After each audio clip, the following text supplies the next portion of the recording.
Hi friends!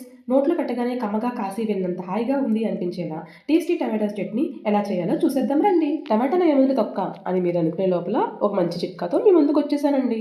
అబ్బా! సాయిరామ్. చిట్కా తెలియాలంటే వీడియో స్కిప్ చేయకుండా చివరి వరకు చూడండి.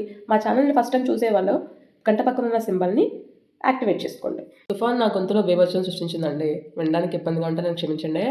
వాయిస్ నార్మల్గా రావడానికి ఏమైనా చిట్కాలు ఉంటే కామెంట్ బాక్స్లో కామెంట్ చేయండి.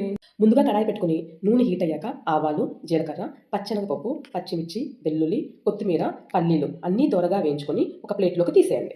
అదే కడాయిలో మనం చిన్నగా తరిగిన టమాటాలు వేసి బాగా ఉడకపెట్టాలి. లిడ్ పెట్టి 10 నిమిషాల తర్వాత మెత్తగా అయిపోతాయి. టమాటాలు ఉడికిన తర్వాత కరివేపాకు వేయాలి. అంతా దగ్గరికి అయిన తర్వాత స్టవ్ ఆఫ్ చేయాలి.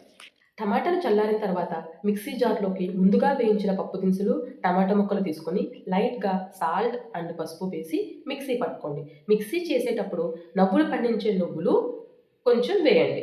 మేమైతే వీడియోలో చూపించడం మర్చిపోయాం. ఇదేనండి చిట్కా. మీరు ఒకసారి నువ్వులు వేసి చేసిన తర్వాత నక్కకి నాగలోకానికి ఉన్నంత తేడా ఉంటుందండి రుచిలో. వీడియోలో చూపించిన విధంగా మిక్సీ అయ్యాక తాలింపు పెట్టుకోండి. అంతే, చాలా టేస్టీ అండ్ హెల్తీ టమాటా నువ్వుల చట్నీ తయారైపోతుంది. పిల్లల లంచ్ బాక్స్కి లేదా ఇంట్లో కూరగాయలు లేనప్పుడు, నోటికి కారంగా తినాల్సినప్పుడు చాలా ఈజీగా చేసుకునే రెసిపీ ఇది. ఇలాంటి చిట్కాలు ఇంకా కావాలి అంటే like, share, subscribe our channel. Thank you. Okay, bye. Okay.